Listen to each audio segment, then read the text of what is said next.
നമസ്കാരം പ്രിയപ്പെട്ടവരെ, ഞാൻ ഈ വീഡിയോ ചെയ്യുന്നത് കേരളത്തിലെ എല്ലാ ഇസ്ലാമിക മതപണ്ഡിതന്മാരോട് മാത്രമായിട്ട് ചില കാര്യങ്ങൾ പറയാൻ വേണ്ടിയിട്ടാണ്. ഒരുപാട് വട്ടം പറഞ്ഞ കാര്യമാണ്, എന്നാലും വീണ്ടും വീണ്ടും പറയേണ്ട സാഹചര്യത്തിലൂടെയാണ് നമ്മൾ കടന്നു പോകുന്നതെന്നുള്ള തിരിച്ചറിവിലാണ് വീണ്ടും ഇങ്ങനെ ഒരു വീഡിയോ ചെയ്യേണ്ടി വരുന്നത്. ഇസ്ലാം മതത്തിന്റെ ആശയങ്ങളും ആദർശങ്ങളും പ്രവാചകന്റെ സുന്നത്തുകളും പ്രവാചകന്റെ ജീവിതചര്യങ്ങളും മറ്റ് പ്രവാചകന്മാരെക്കുറിച്ചും ഖുർആാനും ഖുർആന്റെ അർത്ഥങ്ങളും അള്ളാഹുവിനെ കുറിച്ചും സ്വർഗത്തെക്കുറിച്ചും നരകത്തെക്കുറിച്ചും മാത്രം മറ്റുള്ളവരോട് അല്ലെങ്കിൽ ഇസ്ലാമിക വിശ്വാസികളോടോ അല്ലെങ്കിൽ മറ്റു സമുദായക്കാരോടോ പറയുമ്പോൾ മാത്രമല്ല നിങ്ങളൊരു നല്ല മതപ്രഭാഷകരാകുന്നത്. മറിച്ച് അതേ ഇസ്ലാമിന്റെ ആശയങ്ങളും ആദർശങ്ങളും പ്രവാചകന്റെ സുന്നത്തുകളും ആരെങ്കിലും അവരുടെ സ്വാർത്ഥ താല്പര്യങ്ങൾക്ക് വേണ്ടി വളച്ചടിക്കുകയോ വക്രീകരിക്കുകയോ കളങ്കപ്പെടുത്തുകയോ ചെയ്യുമ്പോൾ അതിനെതിരെ വിരൽ ചൂണ്ടിക്കൊണ്ട് അത് തെറ്റാണെന്നും അതും ഇസ്ലാമിന്റെ ആശയങ്ങളുമായിട്ട് യാതൊരുവിധ ബന്ധമില്ല എന്നും അത് ഇസ്ലാമിക വിശ്വാസങ്ങൾക്ക് എതിരാണെന്നും പറയുമ്പോൾ കൂടിയാണ് നിങ്ങളൊരു നല്ല മതപ്രഭാഷകനാകുന്നത്.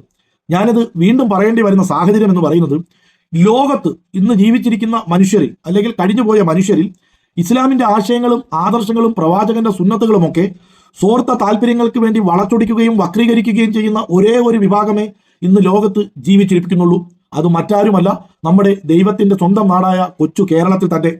പാണക്കാട് കുടുംബം നേതൃത്വം കൊടുക്കുന്ന ഇന്ത്യൻ യൂണിയൻ മുനാഫിക് ലീഗ് എന്നറിയപ്പെടുന്ന രാഷ്ട്രീയ പാർട്ടിയിലെ ഇതുവരെ നേരം വെളുക്കാത്ത കുറെ പ്രവർത്തകരും പിന്നെ ചില പ്രാദേശിക നേതാക്കളും പാണക്കാട് കുടുംബത്തിൽ നിന്നും എന്തെങ്കിലും എച്ചിൽ കിട്ടുന്നത് നക്കി ജീവിക്കുന്ന കുറെ തലപ്പാക്ക് കെട്ടിയ കുറെ മൂല്യാക്കന്മാർ മാത്രമാണ് ഈ ഇസ്ലാമിന്റെ ആശയങ്ങളെ വളച്ചൊടിക്കുന്നത്. സംഘപരിവാർ ഇസ്ലാമിനെതിരെ വാളെടുക്കുന്നുണ്ട്, ക്രിസംഗികൾ ഇസ്ലാമിനെതിരെ വാളെടുക്കുന്നുണ്ട്, ഇസ്ലാമിക വിരുദ്ധർ ഇസ്ലാമിനെതിരെ അപവാദങ്ങൾ പറയുന്നുണ്ട്. അവർക്കൊന്നും ഇസ്ലാമിനെ കുറിച്ചൊന്നും അറിയത്തില്ല, അവർ ഇസ്ലാമിനെ കുറിച്ച് പഠിച്ചിട്ടില്ല. പക്ഷെ ഇസ്ലാമിനെ കുറിച്ച് പഠിക്കുകയും ഇസ്ലാം എന്താണെന്ന് അറിയുകയും ചെയ്യുന്ന ഈ വിഭാഗം തന്നെയാണ് ലോകത്ത് ഏറ്റവും കൂടുതൽ ഇസ്ലാമിനെ നാശമാക്കാൻ, മറ്റുള്ളവരുടെ മുമ്പിൽ നാണം കെടുത്താൻ ശ്രമിക്കുന്നത്. ലീഗിന്റെ അണികളും പ്രാദേശിക നേതാക്കളും ഇസ്ലാമിന്റെ ആശയങ്ങളെ വളച്ചൊടിക്കുന്നത് നിരവധി തവണ നമ്മൾ കണ്ടിട്ടുണ്ട്, നമ്മൾ കേട്ടിട്ടുണ്ട്. ചിലപ്പോഴൊക്കെ നമ്മൾ അതിനെതിരെ പ്രതികരിച്ചിട്ടുമുണ്ട്. അതിനൊന്നും ഒരു ഉപയോഗവും ഉണ്ടായിട്ടില്ല. പക്ഷെ വീണ്ടും വീണ്ടും പുതിയത് കാണുമ്പോൾ നമ്മൾ പ്രതികരിച്ചു പോവേണ്ട സാഹചര്യത്തിലൂടെയാണ് നമ്മൾ കടന്നു പോകുന്നത്. ഇപ്പോഴിത് പറയാൻ കാരണം, പുതിയ ഒരു വീഡിയോ പുറത്തിറങ്ങിയിട്ടുണ്ട്, പുതിയ ഒരു ഇബിലീസും രംഗത്തെത്തിയിട്ടുണ്ട്. ഇതാ ആ വീഡിയോ നിങ്ങൾ പലരും കണ്ടതാണ്. 2 ദിവസം കഴിഞ്ഞു ഈ വീഡിയോ പുറത്തിറങ്ങിയിട്ട്. ആരെങ്കിലും ഇതിനെതിരെ പ്രതികരിക്കുമെന്ന് ഞാൻ വിചാരിച്ചു, പക്ഷെ ഒരു മതപണ്ഡിതന്മാരും ഇത് പ്രതികരിച്ചിട്ടില്ല. അതുകൊണ്ട് മാത്രമാണ് ഇപ്പോൾ എനിക്ക് പ്രതികരിക്കേണ്ടി വരുന്നത്. എന്തായാലും ആ വീഡിയോ നിങ്ങളൊക്കെ കണ്ടിട്ടുണ്ട്, ഒന്നുകൂടി നമുക്കൊന്ന് കാണാം. മക്ക KMCC ഇവിടെ ഇല്ലെങ്കിൽ, മക്ക KMCC ഇവിടെ ഇല്ലെങ്കിൽ ഇവിടെ ഹജ്ജ് തന്നെ നടക്കാൻ പോകുന്നില്ല എന്നുള്ള അർത്ഥത്തിൽ അത്രയും സേവനങ്ങൾ. കേട്ടല്ലോ, ലോക മുസ്ലിങ്ങളുടെ പവിത്രമായ മണ്ണാണ് മക്കയും മദീനയും. ലോക മുസ്ലിങ്ങളുടെ പവിത്രമായ ഒരു ആരാധനയാണ് ഹജ്ജ് കർമ്മം എന്ന് പറയുന്നത്. പ്രവാചകന്റെ കാലം തൊട്ടേ ഉള്ള ഒരു ആരാധനയാണ് ഈ പറയുന്ന ഹജ്ജ്. കഴിവുള്ള മുസ്ലിങ്ങളെല്ലാം അത് ചെയ്യണമെന്നാണ്.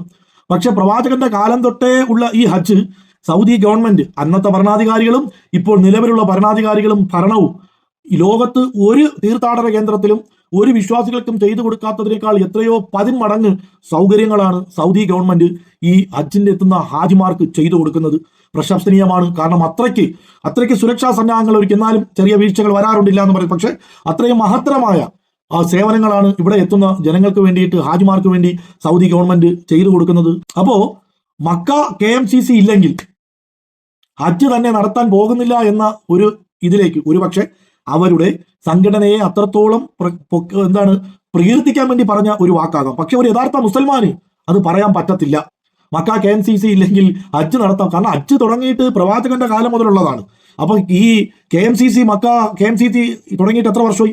ഇനി ഈ ഇബിലീസിന്റെ സന്തതികൾ, ഈ ജാഹിരീങ്ങൾ, ഈ അബൂജാഹിലിന്റെ പിൻഗാമികൾ ഇനി നാളെ വീണ്ടും പറയും വേണമെങ്കിൽ കഅബാലയം നിർമ്മിച്ചത് പാണക്കാട് ശിഹാബ് അലിയാണ്, ഹജറുൽ അസ്വദ് കൊണ്ടുവച്ചത് പാണക്കാട് ഹൈദർ അലിയാണെന്ന് വേണമെങ്കിൽ ഇതുപോലെയുള്ള ജാഹിലീങ്ങളുടെ കൂട്ടങ്ങൾ കയ്യടി നേടാൻ വേണ്ടി പറയും. ആ പറഞ്ഞ മൊയന്തിനെ കുറിച്ച് പ്രത്യേകിച്ചൊന്നും എടുക്കാനില്ല, കാരണം അവനെന്തോ നേടാനുണ്ട്. പക്ഷെ അവിടെ ഇരുന്ന് കയ്യടിച്ച ആ മൊയന്തുകൾ ഉണ്ടല്ലോ, അവന്മാരോട് ചോദിക്കുകയാണ്, നീയൊന്നും ഇല്ലെങ്കിൽ ഹജ്ജ് നടക്കത്തില്ലേ? അവിടെ എത്രയോ സംഘടനകൾ, നവോദയ, കേളി തുടങ്ങി മറ്റ് എത്രയോ സന്നദ്ധ സംഘടനകൾ അവിടെ പ്രവർത്തനം നടത്താറുണ്ട്, അവിടെ സേവനം ചെയ്യാറുണ്ട്. പക്ഷെ അവരാരും ആ പ്രവർത്തനങ്ങളെ അവരുടെ രാഷ്ട്രീയ ലാഭത്തിന് വേണ്ടി ഉപയോഗിക്കാറില്ല. ഈ പറയുന്ന നവോദയ എന്ന് പറയുന്ന സംഘടനയിലും കേളി എന്ന് പറയുന്ന സംഘടനകളിലും മറ്റ് സംഘടനകളിലും ഒക്കെ എല്ലാ ജാതി മതസ്ഥരും ഉണ്ട്, എല്ലാ മതവിഭാഗത്തിൽപ്പെട്ടവരും ഉണ്ട്, മതമുള്ളവനും മതമില്ലാത്തവനും ഉണ്ട്. അവിടെ എത്തിപ്പെടാൻ പറ്റുന്നവർ അവിടെ എത്തിപ്പെടും, അല്ലാത്തവർ പുറത്തു നിന്നുകൊണ്ട് അതിനുവേണ്ട സൗകര്യങ്ങൾ ചെയ്തു കൊടുക്കാറുണ്ട്. അവരാരും അവരുടെ സ്വാർത്ഥ താല്പര്യങ്ങൾക്ക് വേണ്ടി ഇതിനെ ഉപയോഗിക്കാറില്ല. എന്തൊക്കെ തരത്തിലാണ് ഇസ്ലാമിന്റെ ആശയങ്ങളെ ഈ പറയുന്ന ഈ ഇബ്ലീസിന്റെ സന്തതികൾ വളച്ചൊടിക്കുന്നത്. മുമ്പ് റഹ്മത്തുള്ള കാസിമി, പിന്നെ വേറെ കുറെ തലപ്പാക്കെട്ട് കെട്ടിയ മൂല്യാക്കന്മാർ, പിന്നെ ഇതുപോലെയുള്ള ജാഹിലീങ്ങൾ, അങ്ങനെ ഇതൊക്കെ പറഞ്ഞിട്ടും ഇതിനെതിരെ ഇവർക്കൊക്കെ വിവരമില്ലാത്തത് കൊണ്ടിട്ടാണ് ഇവരെ ഇതൊക്കെ പറയുന്നത്. വേണമെങ്കിൽ ഒരു തർക്കത്തിന് വേണ്ടി സംസാരിക്കാം. പക്ഷെ വിവരമുണ്ട് എന്ന് കരുതുന്ന 1000 പള്ളിയുടെ ഖാദിമാരടങ്ങുന്ന പാണക്കാട് കുടുംബത്തിലുള്ള ഒരുത്തരും ഇതിനെതിരെ പ്രതികരിക്കാനുള്ള ശേഷിയില്ലേ? അവർക്ക് പറഞ്ഞൂടെ ഇതൊന്നും ഇസ്ലാമിന്റെ ആശയങ്ങളിൽ പെട്ടതല്ല, നിങ്ങൾ ലീഗിനെ വളർത്താൻ വേണ്ടി, നിങ്ങൾക്ക് രാഷ്ട്രീയ പ്രവർത്തനം നടത്താൻ വേണ്ടി നിങ്ങൾ ഇസ്ലാമിന്റെ ആശയങ്ങളെ വളച്ചൊടിക്കരുതേ, നിങ്ങൾ ഇസ്ലാമിന്റെ ആശയങ്ങളെ വക്രീകരിക്കരുതേ, നിങ്ങൾ ഇസ്ലാമിന്റെ ആശയങ്ങളെ മറ്റുള്ളവരുടെ മുമ്പിൽ കളങ്കപ്പെടുത്തരുതേ എന്ന് പാണക്കാട്ടുള്ള ആർക്കെങ്കിലും വാതുറന്ന് പറഞ്ഞൂടെ? അവർ പറയില്ല. കാരണം അത് പറഞ്ഞു കഴിഞ്ഞാൽ ഇസ്ലാമിക വിശ്വാസികൾ ചിന്തിച്ചു തുടങ്ങും. നേരം വെളുക്കാത്ത ലീഗ് പ്രവർത്തകർക്ക് നേരം വെളുത്ത് ബുദ്ധി ഉദിക്കും. അവർ ഇസ്ലാമിനെ കുറിച്ച് വീണ്ടും പഠിക്കാൻ ശ്രമിക്കും. പിന്നെ ഇവന്മാർ പറയുന്നത് പോലെ കോണി കൂട്ടുകുത്തിയാൽ സ്വർഗത്തിൽ പോവില്ല എന്ന് അവർ മനസ്സിലാക്കും. അപ്പൊ അതുകൊണ്ട് അവർ വാതുറക്കില്ല. അവർ വാതുറക്കുന്നത് സംഘപരിവാറിന് വേണ്ടി, പിന്നെ വിഴുപ്പലക്കാൻ വേണ്ടി മാത്രമേ അവർ വാതുറക്കൂ. അപ്പൊ കേരളത്തിലെ പണ്ഡിതന്മാരോട് പറയാനുള്ളത്, നിങ്ങൾ ഇതുമായി ബന്ധപ്പെട്ടിട്ട് പല വീഡിയോകളും കണ്ടിട്ടുണ്ടാകും, കേട്ടിട്ടുണ്ടാകും. പക്ഷെ നിങ്ങൾ ഇന്ന് വരെ അതിനെതിരെ പ്രതികരിച്ചിട്ടില്ല. നിങ്ങൾ പ്രതികരിക്കും. ഏതെങ്കിലും ഒരു ഉമ്മ അവരുടെ ചെറുപ്പകാലത്ത് കഷ്ടപ്പെട്ടതിന്റെ പേരിൽ അവരുടെ മക്കൾ അവരുടെ സന്തോഷത്തിന് വേണ്ടി കുളുവിലോ മനാലിയിലോ പോയി ഒന്ന് അടിച്ചു പൊളിക്കുന്ന വീഡിയോ എടുത്തിട്ടാൽ നിങ്ങൾ അതിനെതിരെ വാളോങ്ങും. ഏതെങ്കിലും ഒരു മുസ്ലിം പെണ്ണ് തലയിൽ തുണിയിടാതെ തെരുവിൽ കിടന്ന് ഡാൻസ് ആടിയാൽ നിങ്ങൾ അതിനെതിരെ വാളോങ്ങും. നിങ്ങൾ വാളോങ്ങണം, നിങ്ങൾ അതിനെതിരെയും സംസാരിക്കണം. അതിനാണല്ലോ ഇസ്ലാമിക മതപണ്ഡിതന്മാർ. പക്ഷെ ഇതുപോലെയുള്ള ഇസ്ലാമിന്റെ ആശയങ്ങളെ വളച്ചൊടിക്കുന്ന അബൂജാഹിലിന്റെ പിൻഗാമികളെയും ഇബ്ലീസിന്റെ സന്തതികൾക്കെതിരെയും കൂടി നിങ്ങൾ പ്രതികരിക്കണം. നിങ്ങൾ വിചാരിക്കുന്നുണ്ടോ നാളെ പടച്ചിറപ്പിന്റെ മുമ്പിൽ ചെന്നാൽ ഇതിനൊന്നും ഉത്തരം പറയാതെ നിങ്ങൾക്ക് കടന്നു പോകാൻ പറ്റുമെന്ന്?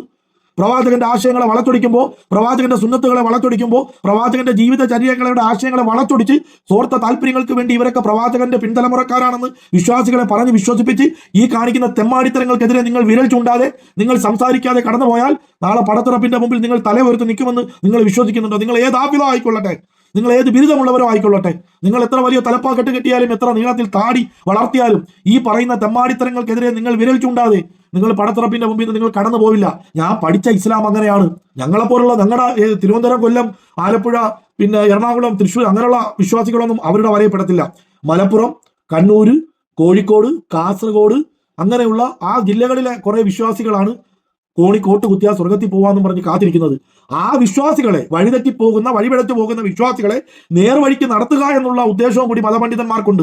മറ്റു മതത്തിൽപ്പെട്ട ഏതെങ്കിലും ഒരു സഹോദരൻ ഇസ്ലാമിന്റെ ആശയങ്ങളെ ഒന്ന് വളച്ചൊടിച്ചാൽ എല്ലാ പണ്ഡിതന്മാരും അതിനെതിരെ സംസാരിക്കും. അത് അങ്ങനെയാണ്, ഇത് ഇങ്ങനെയാണ്. പക്ഷെ ഞമ്മന്റെ ആൾക്കാർ, നമ്മുടെ കൗമിൽപ്പെട്ട ആൾക്കാർ ഇസ്ലാമിന്റെ മതങ്ങളെ ഏതൊക്കെ രീതിയിൽ വളച്ചൊടിച്ചാലും ആർക്കും ഒരു പ്രശ്നമില്ല. ഞാൻ നിർത്തുന്നു. അവസാനമായിട്ട് എനിക്ക് ഒന്നേ പറയാനുള്ളൂ. കേരളത്തിലെ മതപണ്ഡിതന്മാരെ വെല്ലുവിളിക്കാനുള്ള അറിവും തിരിച്ചറിവും ഒന്നും എനിക്കില്ല. പക്ഷെ ഞാൻ പഠിച്ച ഇസ്ലാമിന്റെ ആശയങ്ങളെ മുന്നിൽ നിർത്തി എനിക്ക് കേരളത്തിലെ എല്ലാ മതപണ്ഡിതന്മാരോടും പറയാനുള്ളത് ഒന്നേ ഉള്ളൂ. നിങ്ങൾക്ക് അള്ളാഹുവിനെ നിങ്ങൾ ഭയക്കുന്നുവെങ്കിൽ, നിങ്ങൾ ഖബർ ജീവിതത്തെക്കുറിച്ച് നിങ്ങൾ ഭയക്കുന്നുവെങ്കിൽ, നിങ്ങളുടെ നട്ടല് പാണക്കാട് കുടുംബത്തെ കൊണ്ട് പണയം വെച്ചിട്ടില്ല എങ്കിൽ നിങ്ങൾ ഇതിനെതിരെ പ്രതികരിക്കണം. നിങ്ങൾ ഇതിനെതിരെ സംസാരിക്കണം. വഴിപിഴച്ചു പോകുന്ന ഇസ്ലാമിന്റെ വിശ്വാസികളെ നിങ്ങൾ നേർവഴിക്ക് കൊണ്ടുവരണം. കാരണം മറ്റു സമുദായക്കാർ എന്ത് കരുതും? അപ്പൊ ഈ ഹജ്ജിന് അത്ര പ്രാധാന്യമേ ഉള്ളൂ, മക്കയിലെ KMCC നടത്തുന്നതാണോ ഹജ്ജ് എന്ന് അവർ തെറ്റിദ്ധരിക്കും. ആ തെറ്റിദ്ധാരണയ്ക്ക് നിങ്ങൾ വഴിയൊരുക്കരുത്. നിങ്ങളെപ്പോലുള്ള മതപണ്ഡിതന്മാർ അതിന് മുന്നിട്ട് വരണമെന്ന് സ്നേഹത്തോടെ പറഞ്ഞുകൊണ്ട് ഞാൻ നിർത്തുന്നു. എല്ലാവർക്കും നന്മകൾ നേരുന്നു.